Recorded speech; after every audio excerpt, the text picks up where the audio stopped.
welcome to my channel. I talk about sensory issues I have. I have hypersensitivity and hyposensitivity. That means the world is turned up or it's turned to down. I have this in all 7 of my senses. That's hearing, sight, touch, taste, smell, balance, and interoceptive, which is my feeling of my inside self, or like my internal cues. So today I want to talk about hypersensitivity. That is, the world is turned up extremely high for me. But I also have hyposensitivity, which means the world can be turned down very low. And every day I wake up, every morning, my brain can be different. So I go to bed with a different brain than the one I woke up to. So just because this is the case yesterday doesn't mean it's the case today or tomorrow. I have no idea. So y'all just think about if I were a teleporter and I teleported and I woke up every day somewhere random. There's a movie about that. This husband that disappears. It just changes. So I just come prepared. I have headphones with me. I have my sunglasses that I wear indoors. Not right now because I'm at McDonald's and they use natural lighting. So natural lighting is very soft, it's dispersed, and it's a lot easier on my eyes and brain. But actually, before I go too far in, as far as hypersensitivity, I want to tell you about my sunglasses indoors. So I have prescription glasses, but I wear sunglasses inside. So here's the sunglasses that I wear. I know they're cool, right? I love them. I got them from my dentist, because the dentist, they have sunglasses against the lights up there. What I wanted was my glasses to be regular glasses outside, because the sunlight is not harsh for the most part, and then transition to sunglasses inside. But that wasn't a thing. So what I did was I had these sunglasses and let me show y'all. I take my prescription lenses inside of the sunglasses. So that way I have my prescription lenses inside of the sunglasses, which is great. So now I have what I wanted, with just a simple accommodation. You know, you got to be creative. And I just use tape on the inside, and boom, there it is. Now I can see perfectly clear and have the sunglasses at all times. Now, let's get to the hypersensitivity. I'm gonna go from all 5 senses and tell you a bit about what it's like for me from the inside out. I'm gonna start first with sight. First, of course, the sunglasses. Now, what is the big difference? Sunlight is dispersed, it's outside. All right, here you go. Look, see, sunlight. Sunlight is softer than fluorescent lighting. It's a lot softer. Of course, it can be brighter. You use sunglasses anyway, and I use sunglasses, of course.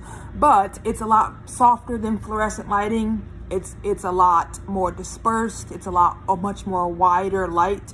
And it's a lot softer on the eyes and doesn't often overwhelm my brain. Now, fluorescent lighting, on the other hand, is different. It's hard, it's harsh, it's extremely bright. Even if it's not bright, it's just a different type of lighting. And I wear sunglasses inside, especially in places like, for instance, Barnes and Noble. If ever I should somehow get lost and end up in Old Navy, same thing. Now, when I was younger, I didn't wear sunglasses. I didn't know that was a thing. I didn't even know I had sensory issues. I just knew the effect of it. So, for instance, my sister and I, we would go to the mall because she wanted to go. And when I tell you that I complain loudly the whole time, I complain loudly the whole time. Is it time to go? When are we leaving? Are you done? What the heck? Let's go, let's go, let's go. Why? And then after we left the mall, I would be exhausted and fall asleep on the bus. It's experiencing something you don't know what it is, and it's all about trying to calibrate it, the system. So I imagine for me that my system did not develop enough when I was an infant to be able to have its own homeostasis. That is, its own ability to calibrate itself. So every day, every morning I wake up, my brain is different. All of the sensory system is different. And then I have to make adjustments for that so I can function. I start with the one that affects my life the most, which is 1, hearing. my hearing. So how does that look as far as hypersensitivity, as in the world is turned up? Okay, so let me give you an example. It's like having 10 oceans bombarding you at all times with any kind of thing you can hear. And it's multiple radios playing. They're playing at different volumes. Some of them are screeching. Some of them are quiet. You can't hardly hear them. And all that ASMR, of course not. Terrible. If you want to torture me, put on an ASMR. Okay, I hate it. Don't do it. I don't want to hear any of that. Since this did not change as I became older, I just learned to manage it better. I assumed when I became an adult, it was going to go away. I was wrong. It doesn't go away. It doesn't go away. You just learn to manage it better. I use headphones and I take breaks. Sometimes, not often. For me, big things as far as hearing is just, it's not necessarily babies crying. It can be, but it's more of, for instance, high heels. Even with the headphones on, high heels pierce through. And ladies tend to walk, well, people who wear high heels tend to walk fast. So there's constant felt or something soft on your heels would be excellent, y'all. Okay. You know, you still look cute. You still working it. But whew, it would get rid of that horrible, loud sound that high heels make.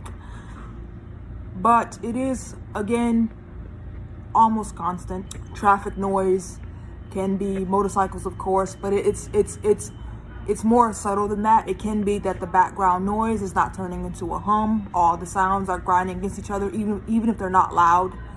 That can be another thing, and it can be very draining on the energy and my energy. So I don't have energy for important things. If I'm not alone in a room by myself and it's quiet, then it is a constant bombardment. Now, the second most hypersensitive sense I have is sight. This one is not as bad as hearing, but it is really close. I'm very prone to being overwhelmed, which is because of visual clutter. So for instance, our world is very, very cluttered. And it's like looking at 20 kaleidoscopes at the same time. So not that things are swirling around, but it's colors, it's textures, it's for instance, raindrops could be a mixture of, it could be the texture of it, that it looks soft or it looks oily. It could be definitely textures. My brain is very attention. So grainy versus wood versus linoleum versus marble versus granite versus paint versus chips versus smooth. My eyes are able to detect all those differences at the same time. And then also colors and people moving, that's a big one, or just things moving. It can, for instance, like in my peripheral vision, it can end up being a focus thing. And the sunglasses also help with that. It's not just brightness, it can be visual clutter. Just by turning down the light, it can turn down the visual clutter. Not really, if I'm being honest, because visual clutter is a different thing than brightness. But nevertheless, just taking away the brightness can help a lot with to be able to handle the clutter. That can be definitely movement of any kind, but it can also be, sometimes it can, depending on the day, the brain I wake up to, it can also be a lack of movement. That can be overwhelming. Nothing is moving. So it's extremely variable. It can be a beam in front of me is adding visual clutter. It can be colors. It can be lights flickering. It can be just the world. You know, for me, a great place is in a very plain place. Looks like a whole prison, you know. No photos on the wall or no minimal colors, all these things. Looks like a prison. That's always the best place for me as far as visual clutter. This is my space, is very clean, not because I'm a terribly tidy person, but because I do get anxiety with visual clutter. And the more clutter, the more anxious I'm getting, because my brain is having a hard time processing it and it doesn't know what's going on. And so my anxiety can rise because my brain is not able to process all of the visual clutter. It's not able to process all of the details at the same time. And let me give you another example of just cooking. For instance, let's say I'm making some pork steaks or something. Even just pulling it out of the packaging and setting it on the table, that can be overwhelming. And because there's just so much to look at. And once, you got 6 pork steaks and they're going to be good once you cook it. But even just pulling it out of the packaging can be a lot. As I've gotten older and I've read about these things, it's a lot easier to focus.